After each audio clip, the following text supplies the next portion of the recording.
د لوی څښتن تعالی په نامه سلامونه ستړي مسئ د بلخ ملي تلویزیون قدرمنو لیدونکو د دې مهال خبرونو ته مو زه عبدالرحمن عاطف هرکلی کوم. د مزار شریف ښاروال د امیر المؤمنین د فرمان د پلي کېدو په موخه چې له امارتي ځایونو څخه به شخصي ګټه اخیستنه نه کیږي د رسنیو پشتون کې له دولتي ملکیت څخه خپل کور شخصي ځای ته ولېږداوه.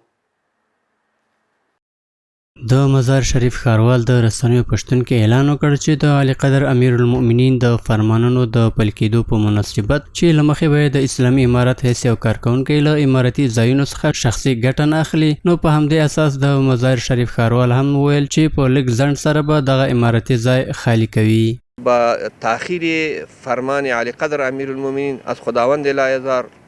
اول از خداوند لا یزال معافی میخواهیم، بعدا از امیر خود از علی قدر امیر المؤمنین حفظ الله که کمتر تأخیر آمدن و امروز ما میخواهیم که فامیلای خود را در جای دیگر انتقال بدیم تا که کما حقوق مطابق فرمان مطابقت بکند. د مزار شریف ښاروال همداراز زیاته کړه چې له هر ډول استثنا پرته یاد فرمان عمومي دی او د اسلامي امارت په ټولو کارکوونکو باندې د پلي کېدو وړ دی. حکم عام است،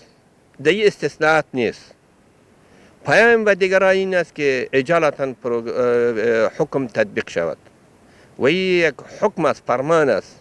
یک گپ عادی نیست که سر دلیل و دلایل گفته شود. این فرمان تو فرمان عادی نیست، علما سر از میشینه و بالاخره صحبت میکنن، باز حکم امیری ما است. حکم امیری ما باید اجالتا تطبیق شود و با دیگران هم پیام ما این است که اجالتا تطبیق بکنن.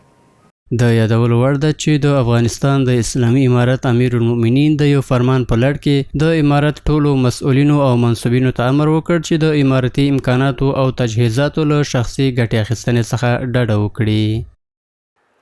د بلخ ولایت د ترافیکو په مدیریت کې د مسافر وړونکو شرکتونو استازو پشتون کې ناسته ترسره شوه. په یاده ناسته کې د دغه مدیریت مسؤلینو د 580 ډوله مسافر وړونکو موټرو چلوونکو ته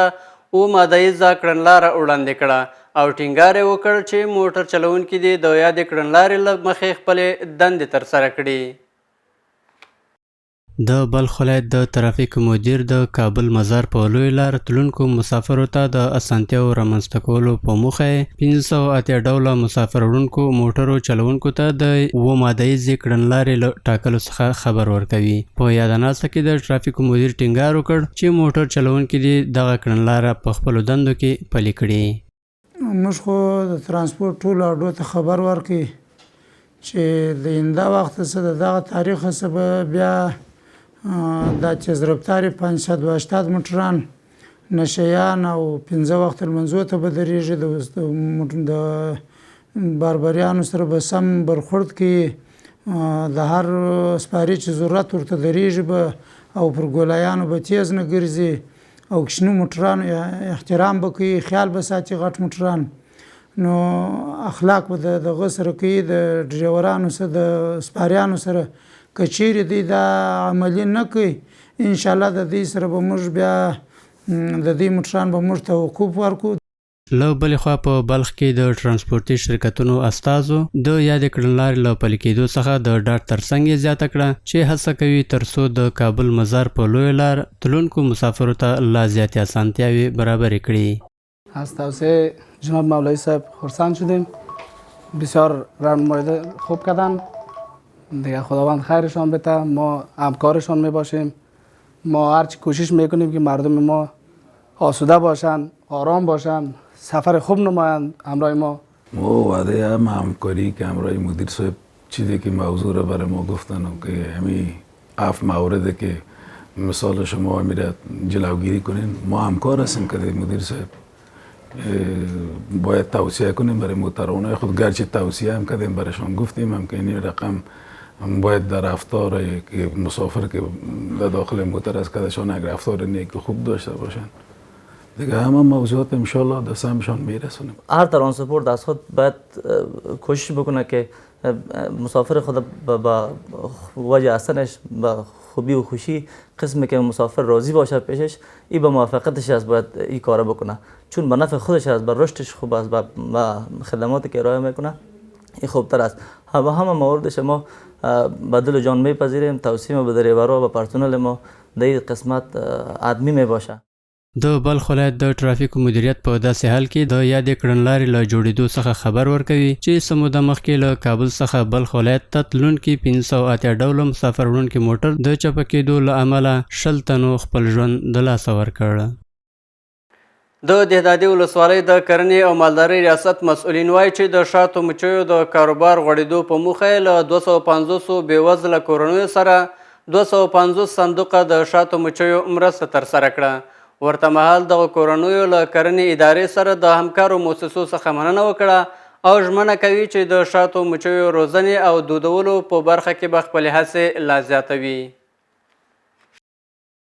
د بلخ ولایت د دهدادي ولسوالۍ د کرنیزو خدمتونو آمر وایي چې په یاده ولسوالۍ کې د بې ځایه شوو او اړمنو کورنۍ سره د اقتصادي وضعیت د ښه والي په موخه له 250 کورنۍ سره د مچیو د صندوق مرسته کړې. در سطح ولسوالی دهدادی امسال تقریبا توسط با همکاری ریاست زراعت توسط مؤسسات همکار با هماهنگی مدیریت زراعت و مالداری ولسوالی دهدادی 250 صندوق زنبور عسل ما با خانواده های بی‌وضاحت همکاری کردیم. له بلې خوا یو شمېر هغه کسان چې په بلخ کې د شاتو موچې په پالنه او بوخت دي په بلخ کې د اسلامي امارت د مسؤلینو او همکارو ادارو له هلو ځلو خوښي څرګنده کړه او ویل چې دوی د شاتو موچیو د ساتلو لپاره پراخې هڅې کوي. ما کوشش میکنیم که کسایی که زنبور با شوق با زنبور داره، علاقه داره با زنبور و میخواد که می زنبورداری کمک انکشاف کنه، با اون کسای ما زنبور توضیح میکنیم که زنهای بیوه باشه، مستحق باشن. ما این زنبورها رو برای ما توضیح میکنیم که یک حاصل هم برای خودش شوه و هم برای فامیلش شوه و هم یک کمک گسترش پیدا کنه در منطقه و در محیط. زنبورداری اگر بتونه که درست از این مواظبت شوه و رشد داده شوه، تقویه شوه، سالانه اینا میتونه که 50 کیلو عسل تولید بکنه. د شاتو د اهمیت او ارزښت په اړه بلخ کې د موچي یو تکړه متخصص دا ډول نظر لري. عسلی که بود عسل گل سمسول بود، انتخاب شد در دبی، انتخاب شد و خریداری کردن. هر فیل کیلو عسل با کیلوی $100 فروخته شده ما. و دیگه بهترین عسل و عسل ولسوالی چارکن بود و دیگه از گل جنبیلک است، سمسول است و عسل کی است که بعضی از منطقه بدخشان بود انتخاب نشد، واقع از ولسوالی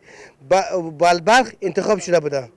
د یادونې وړ ده چې هر کال څه باندې 100 کیلو خالص افغان شات ګاونډیو او اروپایي هیوادونو ته صادریږي چې پکې کلسیم، بوره او طبیعي قند لري چې د انسان روغتیا لپاره ډېرې ګټې لري.